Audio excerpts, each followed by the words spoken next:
Hey folks, today is Friday, May 15th, 2025. As usual, my name is Jake Baldino, here to talk about all the video game news that has been going on this week. Before you comment, editor's note, I got the date wrong. We're just dropping this in. I said May 15th, it's May 16th. Why do I always do that? Why do I always mess it up? It's like I have one job. Anyway, today is May 16th if you're watching. Back to me. A lot of stuff, a lot of leaks and rumors and weird things. So we'll jump right into the first thing. A possible rumor, again, take this with a grain of salt, I always say, but a rumor suggesting that we might be getting a Grand Theft Auto 4 re-release. I'll link all the sources in the description down below. Here, Rockstar Intel is reporting that this guy who's gotten things right in the past by the name of Tez2 in the community, I think I'm saying his name right, suggests that a Grand Theft Auto 4 remaster could release this year, citing some sources that he has internally. Look, there's no way of knowing for sure. I would absolutely love to see a Grand Theft Auto 4 re-release or remaster because, you know, on PC, it's okay. Like, some modders have fixed a lot of things, but on console, it's a little iffy. It's hard to access. So I think, you know, making it more available to people would be good, but it almost sounds like too good to be true. I don't know. Grand Theft Auto 4 at this point, to me, feels like the dark horse for Rockstar, and I don't know if they'd just be like really up, like ready to just throw that out there right before Grand Theft Auto 6. Again, personally, I have a lot of love in that game in my heart. As a person from the New York area, I think they captured New York at a very specific time period very, very well. I would love for more people to see it. A lot of people haven't played it. A lot of younger people only just got in with Grand Theft Auto 5, which is crazy to say out loud, but that is the case. So could we end up with this at some point? Maybe. I don't know. A lot of people are saying, well, like, oh, well, because Grand Theft Auto 6 is now pushed to 2026, they need something in the meantime. So it's a likely move. I just hope if they do end up doing it, and again, I don't know if this is going to happen. I don't know how much I believe this one, but if it does happen, I hope it's done and it gets the proper care it deserves. You know, the GTA trilogy remaster thing we talked about a million times over, that released undercooked. Hopefully this turns out better, if it is a thing. That's if it even is a thing. Do you guys think it's real? Let me know in the comments. There's been a bunch of other Rockstar things floating around. Briefly, a rumor suggesting that a Max Payne 3 port to modern consoles might also be a thing just in time for the Max Payne 1 and 2 re-release. I don't know for sure about that one because, again, it's another game. It's kind of like a little bit of a dark horse for Rockstar, so who knows? Then another rumor suggesting that Red Dead Redemption 2 could be coming to Nintendo Switch 2. None of this stuff is confirmed at all. It's just kind of a roundup of things flying around out there on the internet. If you saw the headlines and thought it was all instantly confirmed, it's not. We just have to wait and see if any of this even turns out to be real. It is worth pointing out, though, if we're talking about Rockstar stuff, right? Grand Theft Auto 6, the newest update is that apparently, according to Take-Two, the game has been in the works for some time. The big quote here is that GTA 6 development began in earnest in 2020, which is, you know, when you look at when Rockstar is releasing Grand Theft Auto 6, it is a very long period of time, but maybe not as long as people expected. You know, a lot of people just assume that they've been working on this since Grand Theft Auto 5, but, you know, Red Dead Redemption 2 was a big thing, and they cite the success of that game also. I think the whole phrase "in earnest" suggests that's when hard development really started. They could have been in pre-production for years before that. The planning phases, the building up, the gathering of all, you know. So 2020 seems to be the date. Somebody else had thrown out 2018, so this is like Take-Two, I guess, more officially clarifying. In an earnings report, and again, Rockstar released Red Dead Redemption 2 in 2018, so you could assume that maybe it started kind of bubbling up more there, but either way, who cares? I don't care how long it takes to make, just I hope it's good when it does inevitably finally release. And speaking of like the release dates changing and stuff, Ubisoft has delayed a bunch of massive games. It seems like Ubisoft is doubling down on delaying all their big tentpole franchises to really get them right. This comes from their most recent earnings call thing. In their financial report, they said that they are delaying some of our biggest productions, end quote. They didn't specify what games exactly, but you know, there's always so many Ubisoft games on the horizon. It's pretty easy to assume what they could potentially be, something Division related, but more importantly, of course, the Prince of Persia remake that kind of disappeared, the Splinter Cell remake that kind of disappeared, was announced, and then that was it. Not to mention things like, of course, Assassin's Creed, the next Assassin's Creed title. I think that's safe. And then Far Cry. There's been rumors and rumblings of another Far Cry in the works for quite some time, but it might be much longer until we actually see it. According to this financial report, and again, like it's them talking to shareholders and stuff, right? So whatever, but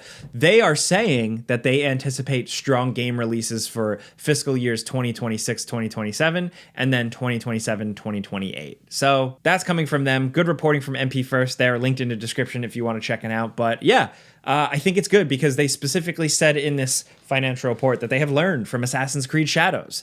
They gave Assassin's Creed Shadows, of course, a ton more time. The initial release date was way, way earlier, and they kept pushing and pushing and pushing the game. And even though it released and I still personally didn't love it too much, you know, I'm very picky and I'm very hard on Assassin's Creed games, but for the general public, it seems like it worked out. This one did sell a lot. It seems like it was a win for the company. So at the very least, they're looking at this and going, okay, maybe crazy idea. Maybe we shouldn't rush our shit. So that's good. I think that's a positive. Community feedback and sentiment and purchasing power actually showing the companies that they should change things up. So hopefully this actually works out for them, and their games that they release are awesome. I know, like, it's fun to hate on Ubisoft, and I get it, but I still, at the end of the day, just root for good games releasing rather than bad games releasing, because I just want to play more stuff. Next up, this video is sponsored by Displate. What's Displate, you ask?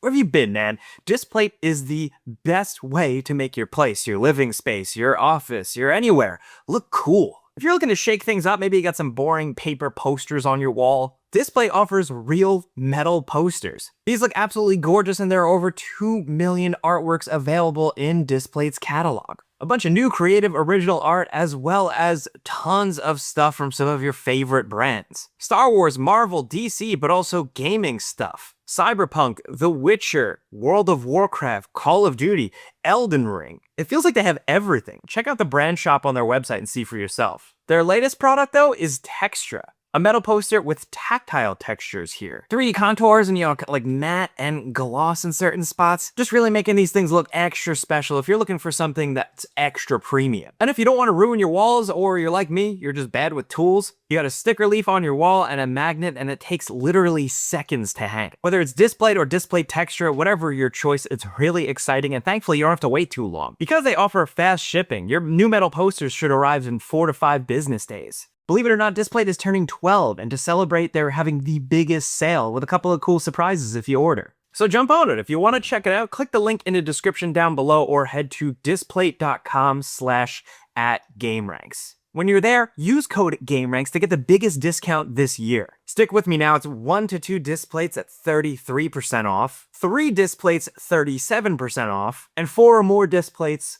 42% off. So again, that's displate.com/@GameRanks, and use code GameRanks when you're there for these great discounts. Link in the description down below. Check it out, and big thanks to Displate for sponsoring this video. Now let's get back to the news. Next up, speaking of those delays, we also got a delay for Marvel 1943 Rise of Hydra. This is essentially the Captain America and OG Black Panther go to World War II and do cool shit. This game was so 100% up my alley because of the setting, the source material it's based on, as a comic book person, as a Captain America person, really, and also that Amy Hennig was helming it. You know, she had been behind, the Legacy of Kain games, and of course the Uncharted series. So a lot of legendary weight behind this one. Apparently it was slated for the end of 2025, and I never really thought that was going to be a thing. But yeah, now it's pushed to earlier 2026. Next up, last week I brought you guys a little hands-on preview of Tony Hawk's Pro Skater 3 and 4 that I played.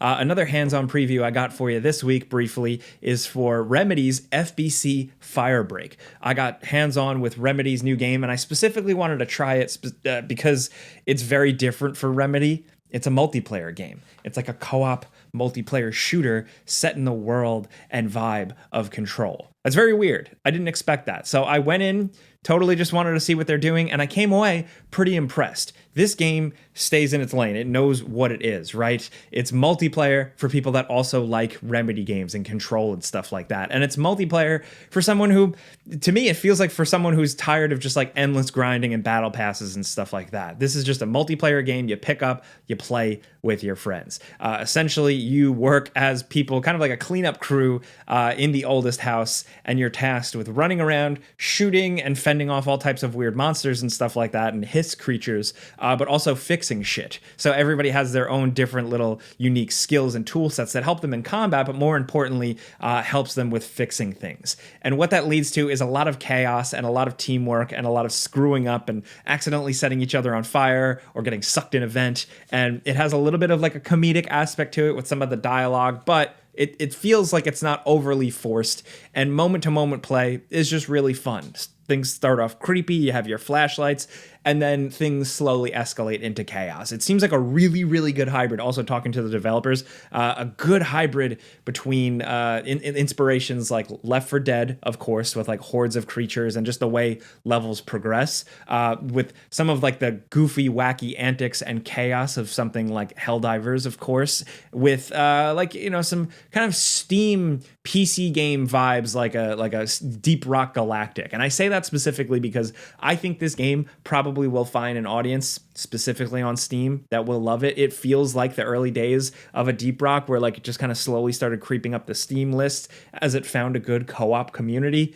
This seems like a co-op shooter with a different spin, with some Remedy stuff, lots of Easter eggs trickled in throughout. Like, it seems like there isn't a story here to like beat you over the head. It's more about just jumping in, collecting, playing. And the biggest thing, again, it's a company that makes single player games, pivoting to a multiplayer game. It didn't feel cynical. It didn't feel like, oh, well, we got to make one of these because money, right? Like it felt like they're doing it a little bit more thoughtfully, which I appreciate. Again, I played a work in progress version. I only got to play like a few levels, but I like where they were going with this. We have to see how they nail the full launch, of course. So don't take this as a full review or anything. Just kind of like a, hey, if you're interested in this type of game, maybe keep your eye on it. In terms of other things going on this week, Doom: The Dark Ages is out. I really like this one. I actually ended up liking it more than I expected. So we did the before you buy. That is linked in the description down below. I also did another video on my channel. I went into it a little bit more in depth. Also, don't miss new Soulframe gameplay. I've been keeping my eye on this as somebody who wanted to get into Warframe, but now I feel like it's just too late. This is their next game, and a lot of criticism has been levied towards the combat in the past when they revealed this game. It does seem like combat is getting better with this new gameplay trailer. Also, don't miss Stalker Legends of the Zone. It's getting like this whole update, right? So May 20th, you're going to be able to access and play the original Stalker games, but completely updated and overhauled with new visuals and stuff like that. And I just didn't expect this. I think this is a nice bonus, a really nice cherry on top to the whole meal that has been the Stalker franchise recently. Also, interestingly enough, Jade Raymond, like famed video game producer, she was behind some of the Far Cry games, the original like Assassin's Creed 2, had founded a studio with PlayStation Studios, right? Haven Studios. They're making that like live service game that I don't care about. What's it called? The game called Fair Games. This was already announced. It had a $sign in the name. Apparently that's been taken out. But Jade Raymond has left this studio. She helped found it, and then it was sold to Sony in, I believe, 2022.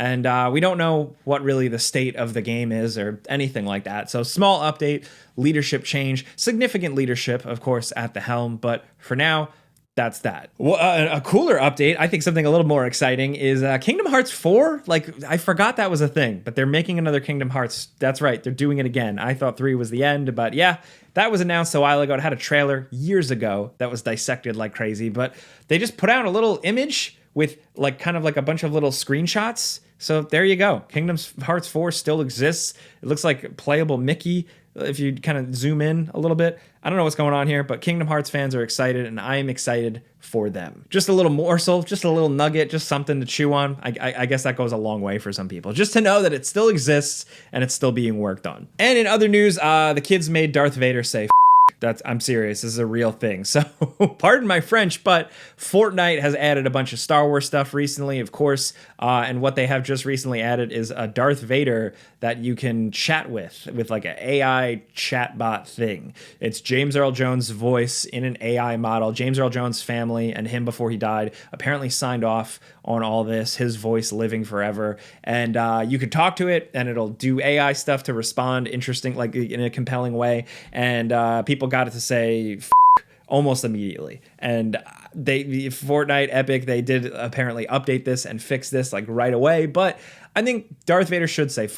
It's like a dark side thing, right? But this is weird. I cry for Star Wars in a lot of ways, but I don't know. Whatever. I want to know what you think about Darth Vader being somebody you can just chat with in a video game like Fortnite. Either way, I just think it was kind of funny, so I wanted to share. But last but certainly not least, Tony Hawk has been in the press recently, of course, talking about Tony Hawk's Pro Skater 3 and 4 remastered coming out soon. He did also acknowledge Tony Hawk's Underground for people.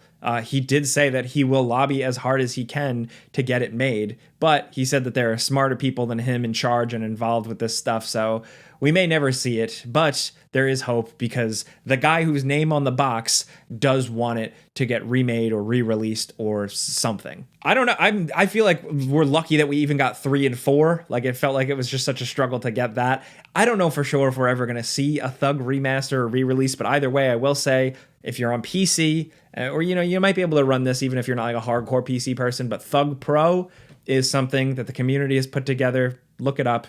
It's really fun. Either way, I think that's all the video game news I got for you this week. I've been yapping quite a bit, so let me know in the comments what you think about everything we talked about, right? From the Grand Theft Auto 6, apparently kind of ramping up production in 2020, to the fact that GTA 4 might get a remaster. Do you really think that's going to happen? I hope so, but I don't know if that's true or not. Who knows? Also, what do you think of my little preview of FBC Fire Break? Is that something you're interested in? Let's talk about all the gaming news this week. I definitely want to hear from you. There is a lot, so hit me up. We'll be down in the comments as much as possible, but things get a little crazy, so of course, if you want to yell at me directly, find me on Twitter, Instagram, all those places, at Jake Baldino, my YouTube channel, at Jake Baldino. Do check it out because I am helping give away a really sick gaming PC. Find me over there for that, but thank you for watching. I'm here every Friday to get you just quickly caught up on the news. If you're busy, I got you. I'm here every Friday, never missed. Thank you for being here. If you get it, if you get what we're trying to do here, just clicking the like button does help us. Thank you. But I'm Jake Baldino. Have a great weekend. Be safe, and pizza's on me. See ya.